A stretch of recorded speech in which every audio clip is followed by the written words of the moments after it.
Hi there. Welcome to the Cloud Security Podcast by Google. Thanks so much for joining us today. Your hosts here are myself, Tim Peacock, the product manager for threat detection here in Google Cloud, and Anton Chuvakin, a reformed analyst and member of our cloud security team here at Google. You can find this podcast wherever podcasts are sold, as well as at our website, cloud.withgoogle.com/cloud-security/podcast. If you like our content, please do hit that subscribe button on your podcasting app of choice. You can follow the show, get our updates as soon as they're dropped, and you can even follow us and argue with us on Twitter as well, twitter.com/cloudsecpodcast. Anton, we're talking about Europe today, aren't we?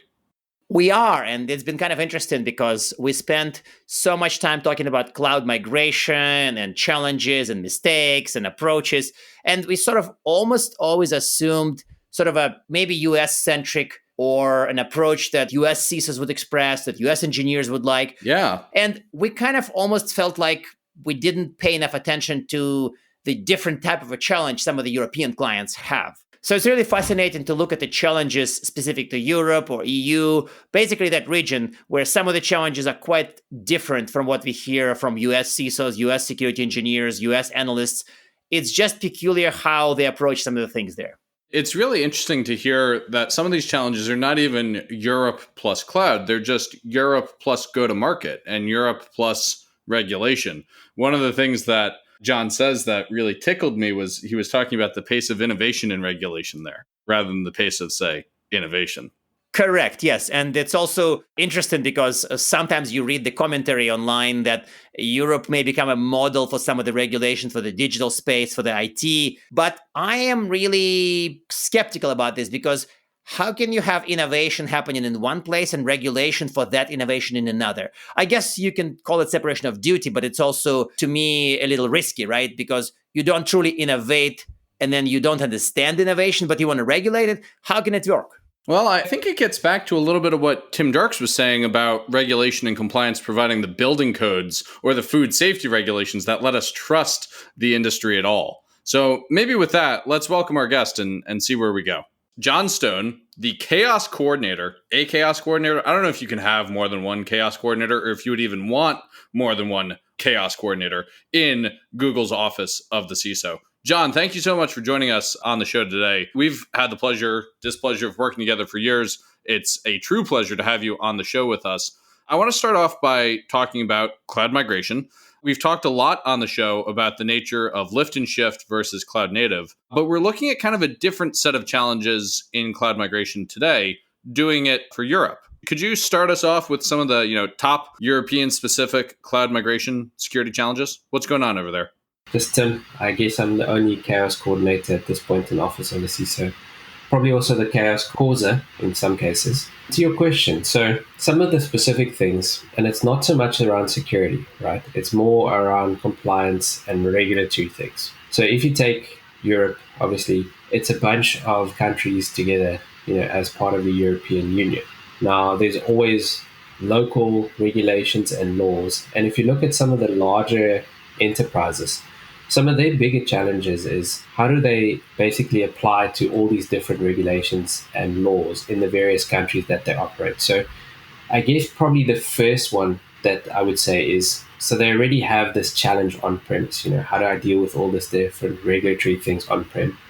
Now they're shifting it to the cloud and they're potentially crossing the borders around this. So I would say that is probably one of the biggest challenges in this scenario is to how do they maintain and keep up to date with all these regulatory, legal requirements that they have to do. So that's the first part, because the security element is the technical control that makes all of this possible. So it's not so much that people are around those kind of things, it's how they make it possible. And then the flip side to that is the other big challenge that they face is, if you think about it from that perspective, is certain things that you would do on-premise are not necessarily fit to put in a cloud environment. What's an example of that? If you take, for instance, this whole concept, and it'd be kind of interesting to see Anton smile on this one. So if you take next generation firewalls, right? Ah, good. Firewalls. Yeah, so here we go. So next generation firewalls come in because end users find ways to punch holes, through your perimeter. And then we have application recognition to understand which applications those things are. Now we go to a cloud environment And the users take that on-premise concept and they go, let's put next generation firewalls into the cloud. But why would you do that? That's been a classic in my Gartner days. So yes, you're right. I will smile. Exactly. So why would you do that? Because in the cloud, I know this virtual machine is talking to that virtual machine and I know the application. Do I need anything that's application aware? Not for that kind of traffic. No, maybe on the outbound traffic, yes, there could be a use case for that. But the east to west traffic is less relevant from that perspective. Now that's already a different one. So that's a challenge that doesn't necessarily exist in the cloud. And then you bring that mentality into that. And then you have, how do I adopt? And that slows some of the adoption of cloud. I'd say those are kind of three big things to that. But so it kind of goes back to on-premise thinking, right? Coming into the cloud. So in addition to the compliance bit that you mentioned, it also kind of summarizes to a lot of on-premise type approaches and thinking applied to cloud, which is pretty much what we have in the US pretty often. This was a feature of many episodes we've done on migration challenges, when people bring their on-premise playbook with them to the cloud, right? That's the same. That is, and we'll probably get into it a little bit later because I have some strong thoughts on this kind of scenario around that. But I think if we bring it back to the European context, a lot of that is how do you deal with the different regulations and also how things are developing quite quickly in Europe as well. So Europe is pretty fast in developing new regulations and all those kind of things, as fast as these things can be from that perspective. I guess let me make also a little bit of a side journey on this. So it's hard enough to do it on-premise, then you're doing it in cloud, and then you're doing it in multi-cloud, which is obviously a good strategy to have because you don't want to put everything in one basket. But there's obviously the complexity from the end customer side where they have to think about, even if you have it mapped out perfectly and you know, how do I meet these requirements? And here's the technical controls. Cloud A to cloud B applies it in a different way. And then you have to think about it differently. And I guess the meta point on that would be, how do you deal with that from an organizational perspective in terms of staff and operations, right? Now you need, for instance, a person that knows cloud A and a person that knows cloud B. And that becomes quite challenging. And how do you retain those people and keep them interested in your organization? Because very shortly they realize they're a very rare commodity and they leave your organization. Yeah, the people challenge of staffing up against the clouds is a really interesting one. I've seen some organizations assign one person to each cloud. I've seen other organizations try to have people be cross-cloud. What's worked well in your experience? Because you've seen a lot of different orgs up close. What's better there? So I would say it depends on the size of your organization, right? Because this is always the thing. There's also the law of physics. How many dollars can you actually pay to have people there? And that dictates a lot of things.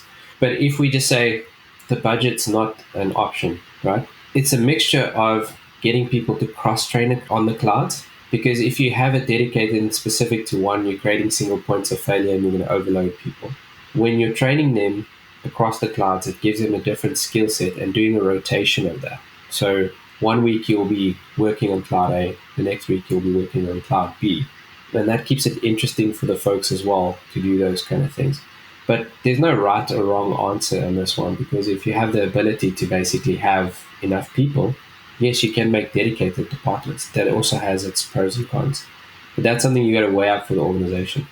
That makes sense to me. And I think that's also perhaps more acute in Europe, but I've seen similar challenges here in the US. So to kind of reorient us back to the context of Europe, broadly speaking, it sounds like a lot of what you presented may be actually a cloud adoption barrier. So some organizations look at this and say, oh, we struggle with this even on premise, across borders. We should probably not even try cloud. Are there interesting cloud adoption barriers related to security in Europe? For example, from your point of view, it sounds like many of them may be more compliance related rather than security. So they're not about the threat actors. They are about regulations. So do these become adoption barriers, or is there more to it? So I think there's a different point to this one.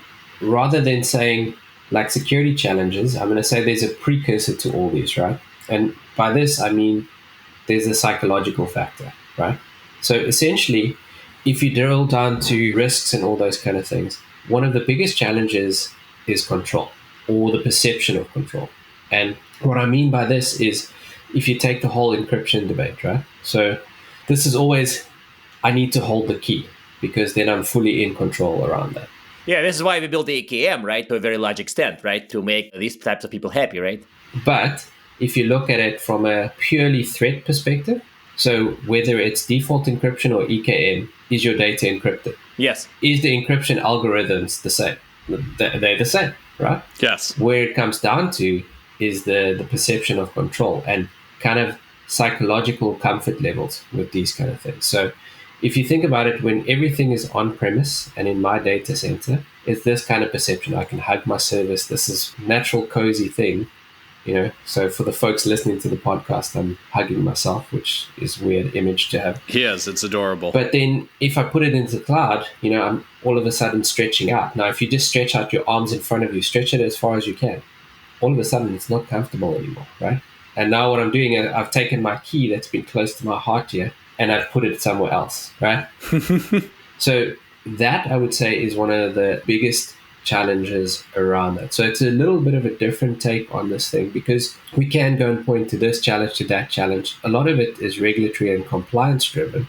But if you look at specific security challenges, and I don't want to sound like a bit of a broken record here, but if you look, for instance, at the OWASP top 10, those things haven't changed for years.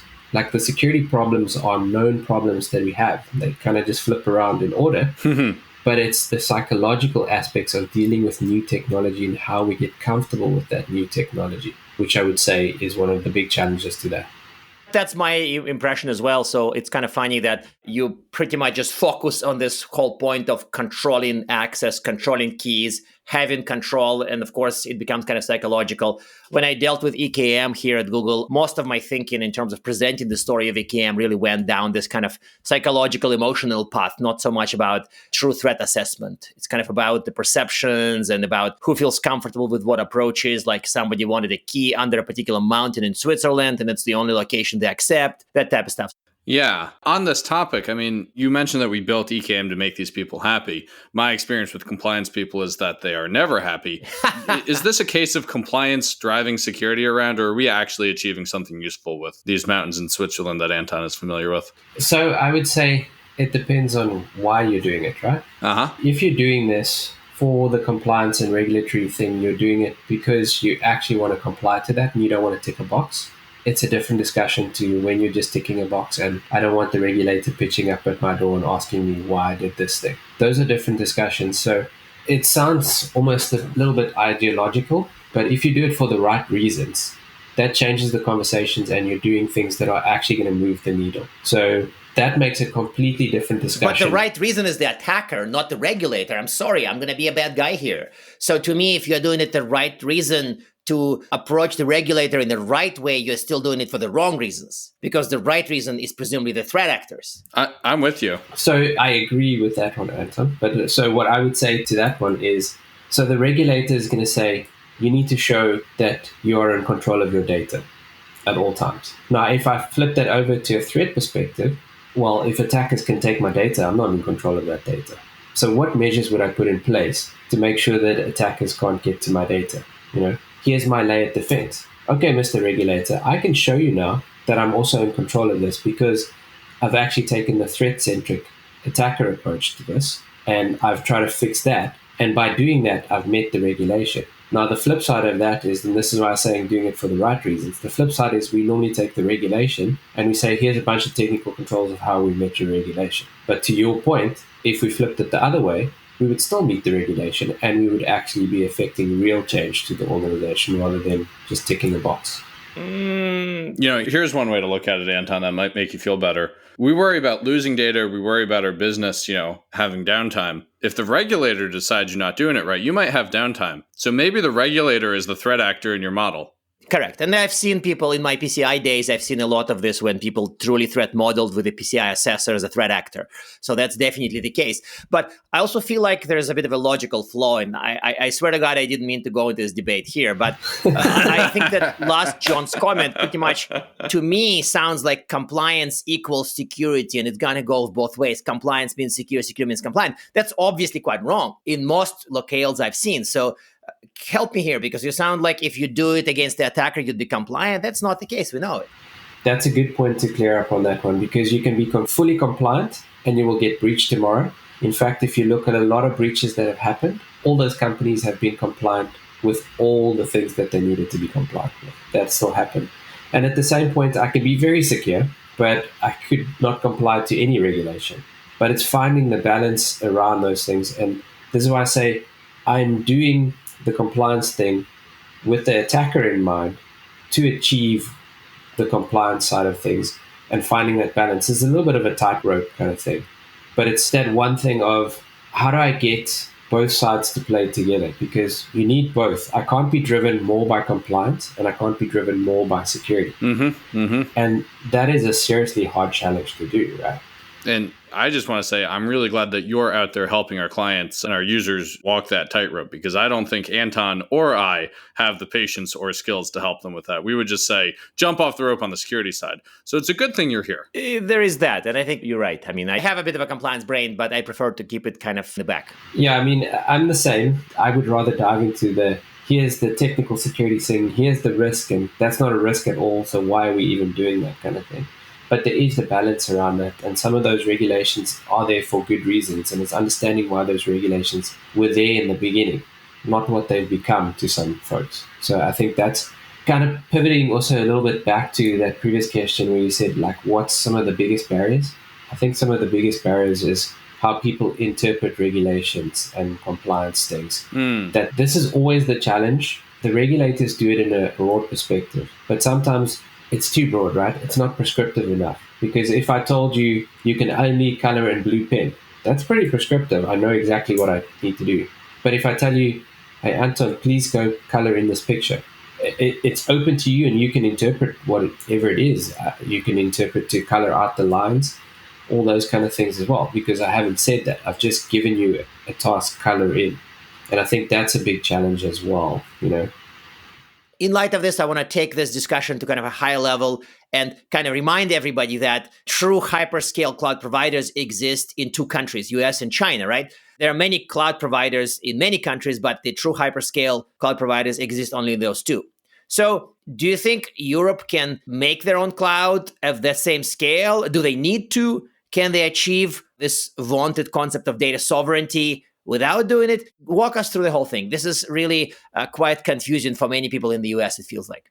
I'm not going to touch on the political side of things because there is obviously some politics involved in this. I'm not a politician. I'm not qualified to make those comments. So I'm going to steer away from that. I'm going to look at it from a purely technology perspective, right? So can they do it? Yes. Anything's possible in the world, right? So if I was the person in Europe, I'm going to put myself in that shoes and go, if I was that person, how would I approach this? I would actually work with the hyperscalers around building these kind of things, you know, to get that level to where we've jointly worked on these kind of things. So we're not 100% reliant on those side of things, but we've jointly worked on these solutions together. And the reason I'm saying that, if you think about it, right? So let's say, Anton, you started a hyperscaler and you started it 5 years ago. I now walk into the market, right? My first product that I deliver is 5 years behind your product. And you haven't sat still. You're iterating now. So now you launch your next product, and I launch my next product in a year later. But now you're 6 years into the journey, and I'm only 1 year into this journey. So it wouldn't be sensible for me to say, I'm just going to build this all from scratch. But I would rather say, okay, Anton, you know, we're looking at providing services to our customers. Is there a joint market opportunity for us together to address this? How can I work with you to be able to build these kind of things around that kind of thing? And how can we have that relationship? And that's, I think, an important way to look at these kind of things. The short answer of, I guess, that is, can they do it? Yes, they can. The question is more about how should you go about doing that? And I think that's where you should actually partner up with different providers that have already gone down this journey, that actually help with this and come up with solutions that's going to meet the market. Because yes, there is sovereignty, but at the same point, you also realize we're an interconnected world, right? Enterprises don't live in one country. They live across multiple countries and they have to serve multiple customers. And how do they best serve that? Not by just having something locked in one region. That would be great if it was just one company that's just operating in one market.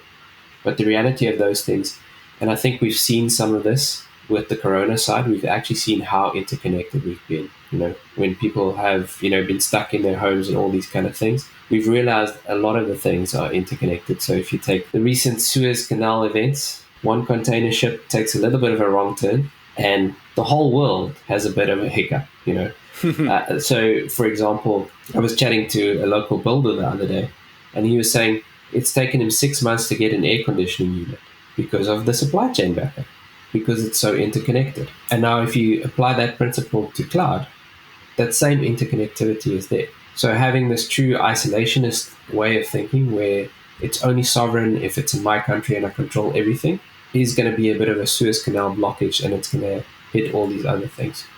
That might be the best metaphor for that. I like that. And at least you didn't turn it to Kubernetes security. I mean, otherwise this is too stale. Ships have containers, so I didn't want to go there. No, that's excellent. We're getting close to time, as we do. And I'll ask you our traditional penultimate question, and Anton will take the final one.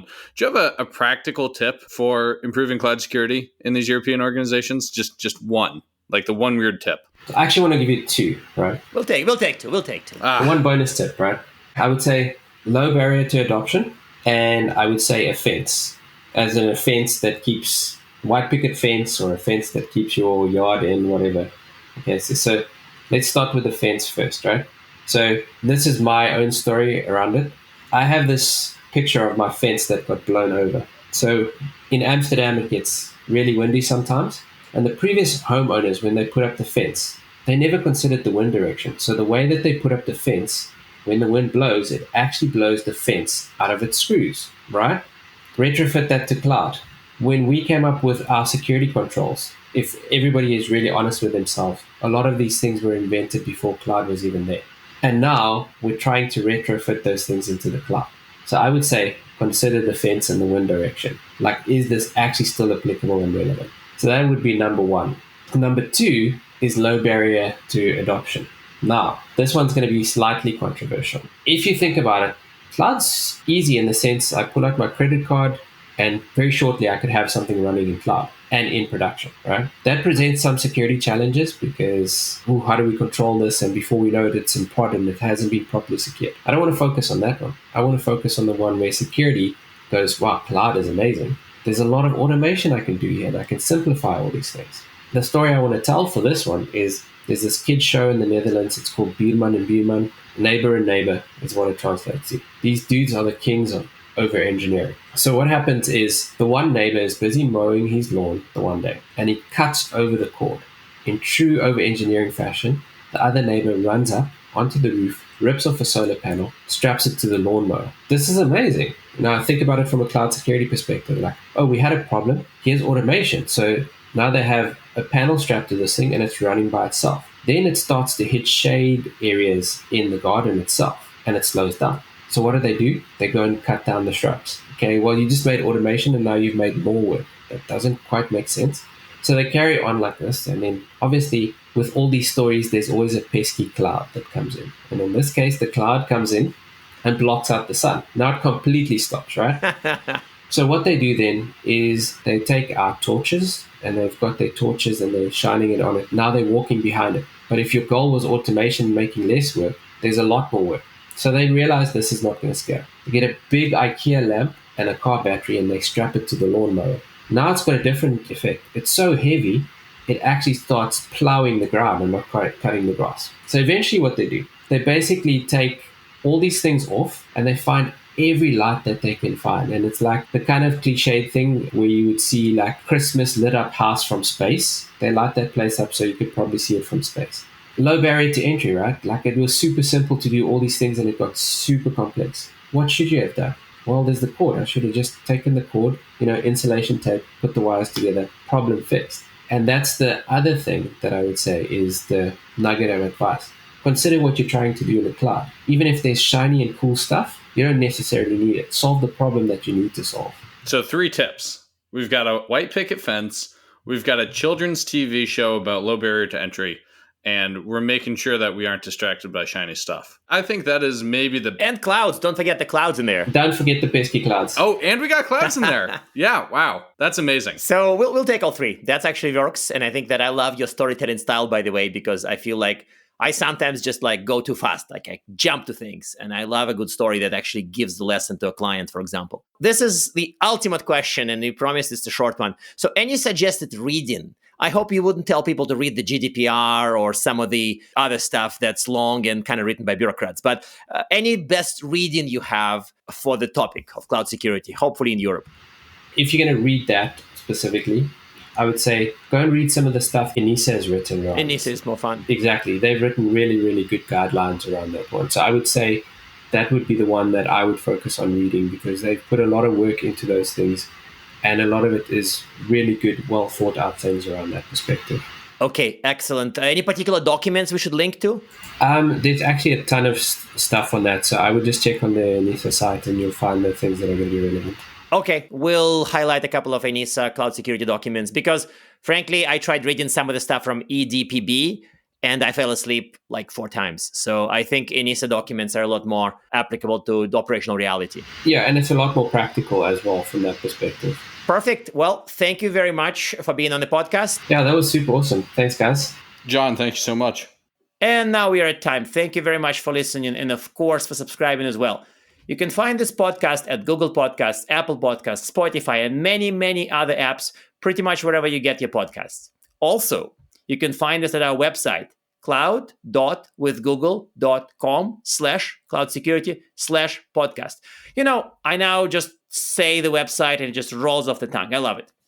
Please subscribe so that you don't miss episodes. You can also follow us on Twitter, twitter.com/cloudsecpodcasts. Your hosts, Anton Chuvakin and Tim Peacock, are on Twitter as well, at Anton_Chuvakin and @_Tim Peacock. Tweet at us, email us, argue with us, and if you like or hate what we hear, we can invite you to the next episode. See you on the next Cloud Security Podcast episode.